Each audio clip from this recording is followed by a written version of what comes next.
जला के मशले जां हम जनू सफात चले, जला के मशले जां हम जनू सफात चले, जो घर को आग लगाए हमारे साथ चले। दूसरों के घरों को जलने से बचाने के लिए जनू सफात पहले अपनी ज़िंदगी त्याग देते हैं, अपना घर जलाते हैं, अपनी शोरीदा सरी को ज़माने के सामने मिसाल बनाकर पेश करते हैं।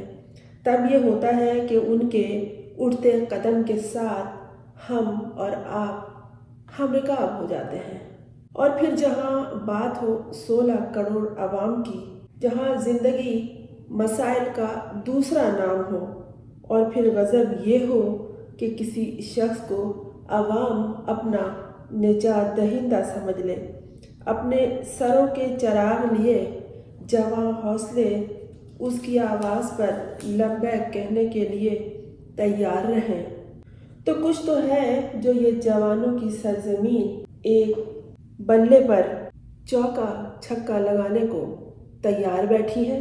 दोस्तों, सियासत में कोई बात ख़त्म ही नहीं रहती, और पाकिस्तान की सियासत का तो कोई उसूल ही नहीं है।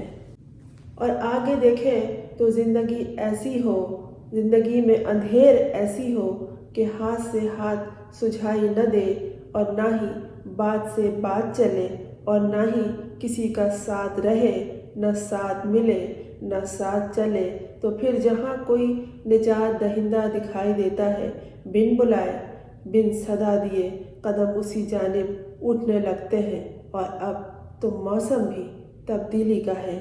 दुनिया पर जंग के बादल छा चुके हैं, कुछ मंजरनामे बदल चुके हैं, लेकिन जहाँ कुछ मंजरनामे बदले हैं, ये थोड़े से मंजरनामे किसी सरजमीन के बड़े पेश मंजर को तब्दील कर सकते हैं, करने वाले हैं।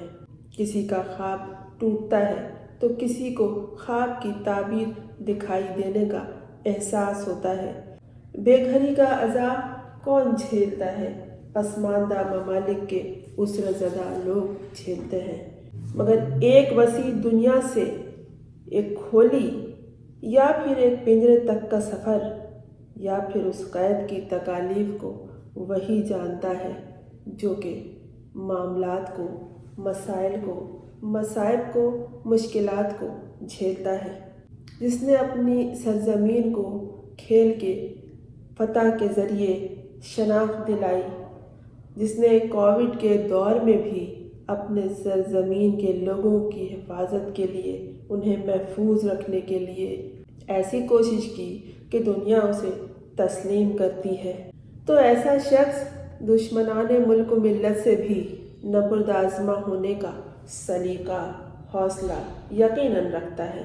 इस 71 साला शख्स से तो अब बेनामो निशान लोग भी हमदर्दी करते हुए पूछते हैं कि ये काहे को अपना सर टकरा रहा है इस मक्तल से, इस जेल से?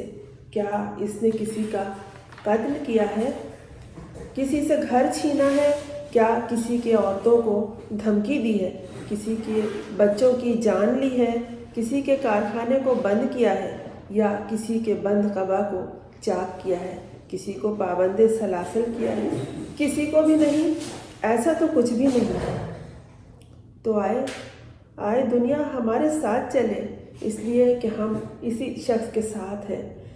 गली के नुक्कड़ पे दूध का बर्तन लिए खड़ी बुढ़िया पूछती है, भाड़ में जाए साइफन, हमें इससे क्या? हमें तो अपने बिजली के बिलों से मतलब है, हमें तो अपने रोज़मर्रा के खाने पीने के हिसाब किताब से मतलब है। दुकानदार कहता है, तोशा खाना से हमारा क्या लेना देना? ये बड़े लोगों की, पेट भरे लोगों की सियासत है। हम तो बस ये जानते हैं कि उस शख्स को पिंजरे में बंद कर दिया है। हमारी ज़िंदगी तो पहले ही एक पिंजरा है, एक कैद है जिसमें मसाइल के, मामलात के, मसाइब के, मुश्किलात के अंबार हैं। वो भी तो हम जैसी ही तकलीफ़ उठा रहा है। आलमी शख्सियत है, दुनिया जानती है। हम खेल के मैदानों में उसने कैसे कैसे खेल के फतह के झंडे गाड़े हैं, और अब वो हमारी जैसी तकालीफ उठा रहा है। चाहता तो लंदन जाकर आराम से बैठ के ड्राई फ्रूट उड़ाता। तो आओ ہم کیوں نہ اسی کے ساتھ چلتے ہیں۔ یہ نظریات کے ٹوٹنے کا دور ہے، بلکہ یہ صدی گزر چکی ہے۔ نظریات ختم ہو چکے ہیں، اب تو نظریہ ضرورت چلتا ہے۔ جو ہمارا درد سمجھتا ہے وہی ہمارا سہارا ہے، ہم اسی کے ساتھ ہیں۔ آؤ کہ اس کے ساتھ چلتے ہیں۔ آئے دنیا ہمارے ساتھ چلے۔ وہ شخص جو ایک عام آدمی کی طرح جیل کی کال کوٹری میں تکالیف اٹھا رہا ہے، جسے نہ بولنے کی اجازت ہے، نہ سوچنے کی، نہ چلنے کی، نہ کھانے کی، نہ پینے کی، نہ سونے کی، نہ جاگنے کی اجازت ہے۔ تو ہم بھی عوام ہیں، ہمارا تو یہی حال ہے۔ ہمیں بھی مہنگائی کی مار پڑ رہی ہے، ہم بھی ذلت کی کھائی میں ڈوبے ہیں، ہم بھی صبح و شام اپنی تکالیف سے برسرے پیکار ہیں۔ ہم پہ بھی کئی الزام لگتے ہیں، ناشکری کے، بے حیائی کے، مہنگائی کے کوڑے ہمیں مار رہے ہیں، اور ہم ہیں کہ جینے کا آسرا لیے موجود ہیں اپنی جگہ پر، اور انتظار میں ہیں کہ کب وہ جیل سے باہر آتا ہے تو ہم اس کی آواز پہ لبیک کہتے ہیں۔ جو ہمارے درمیان رہ کر ہمارے جیسا درد اٹھاتا ہے، ہمارے جیسی تکلیف سہتا ہے، ہم بھی اسی کے ساتھ ہیں۔ آئیے آپ بھی ہمارے ساتھ چلیے۔